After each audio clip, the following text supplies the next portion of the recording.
Well, we did the pasta. Now we need the wine to go with it on this National Pasta Day. Renee Allen is the founder of the Wine Institute of New England. She's also a certified specialist of wine. She's here to talk about pairing wine with different pasta dishes. It's so nice to have you. Nice to be here. Thank you, guys. You Happy gospel Pasta choir Day. singer, you. No, let's not get into that. That's a whole other story. That's a whole other about. time. All right, so Right. we're talking wine today. Wine and pasta, yes. And there's a lot to say about it. A student in one of my wine classes last week asked me, what do you pair?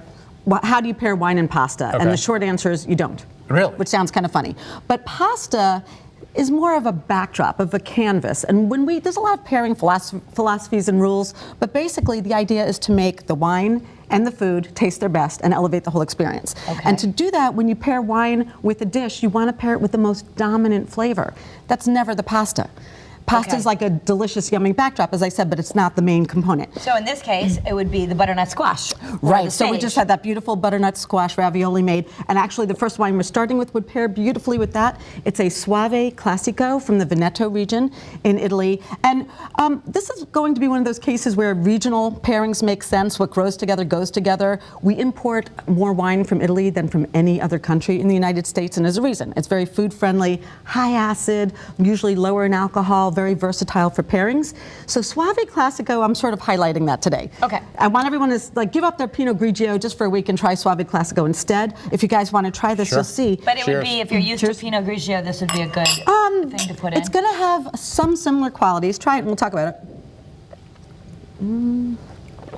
It's good. It's still very light, but maybe a little bit more flavor. Yes, it's a little bit richer. So it's got some fresh fruitiness. It also has a lot of minerality and a hint of herbaceousness, which I think would match perfectly with the sage that's in the pasta. Okay. And it does have weight from something called malolactic fermentation. So this is a good kind of wine to pair with anything that has pasta that has just like garlic, oil, some butter, and herbs, like plainer pasta. I think we've got a picture of also like the kind of pasta a lot of us make at home with pasta and red sauce. Red. Is there a rule like red sauce, red wine? Well, yes and no, as I always say. So there's different kinds of red sauces. If you're doing a fresh red sauce like a pomodoro, you could definitely go with a white like this Verdicchio here from the Marche region in Italy. That would stand up fine to fresh tomatoes. Once you start to get into cooked tomatoes like a marinara, that's when I start to move into the reds. And again, we do a lot of Sicilian style red dishes. So I've got a Netto d'Avola from Sicily and an Etna Rosso.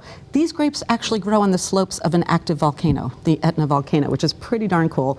Now, they're going to be weighty enough to stand up to tomatoes, and they're going to have enough acid because tomatoes are very high in acid, so that'll make a nice pairing, but they're not over the top with anything like tannins or high alcohol.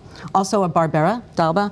It's one of my favorite pizza wines. That'll work really nicely with red sauces. That's good. And again, when you move into things with meats, you want slightly, that's the Barbera, yes. This is if you're having pizza. A lot of people order pizza maybe on a Wednesday.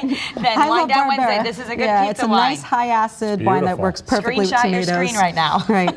And again, with the bolognese, the lasagnas, meatball spaghetti, any of these would work perfectly. There's a whole list of other reds that would go, but we're going to move on because if you're doing pasta with a cream sauce, like a fettuccine alfredo or a penne alla vodka, then you want to do something. I like to pair weight with weight in that case. So I want like an oaky Chardonnay or maybe a rich Viognier or Chenin Blanc to go with a cream sauce.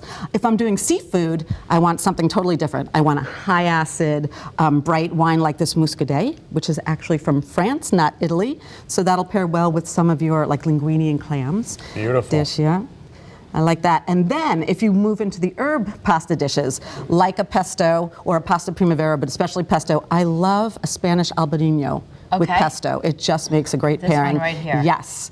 Again, high acid, and it does have a lot of vegetal quality to it. It'll pair beautifully with pesto, because pesto can be a little challenging to pair wines with sometimes.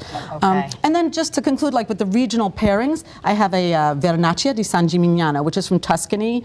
Also, I didn't bring one today, but Chianti, obviously the most famous from Tuscany. If you're doing like a bean dish, like fagioli, which is traditional Tuscan, I just had I just think of Silence of the Lambs, Chianti and if you want beans. white, you can do Vernaccia. If you want red, I would do Chianti, and that would work perfectly. And then a little trick for people at home who are trying to pair, if you put wine in the dish, that's the wine you can drink Oh, with the seriously? dish. Yes. And a lot of people, you know, it says a lot of times in recipes, and I know you would echo this, that we shouldn't buy cooking wine. Cook with wine that you would actually Thank drink. you. Yes, absolutely. I did not know that. never use cooking wine yet. Okay. If it's got to be something that I would be happy sipping while I'm cooking. But then that's you what should I just put use in. that wine. That's what I put in. Okay. Yeah. So and that's called echoing or bridging. So that's a good way to make a pairing work better as well. Isn't that fascinating? I didn't know that. This, I have to, you know, as you know, Renee, you know, my taste buds We're for working wine. on you. I We're know. working on it. This is absolutely delicious. It's delicious. This is a really delicious wine. I really enjoy And I have this. to say about Suave, it was so popular like very many decades ago, and it got too popular.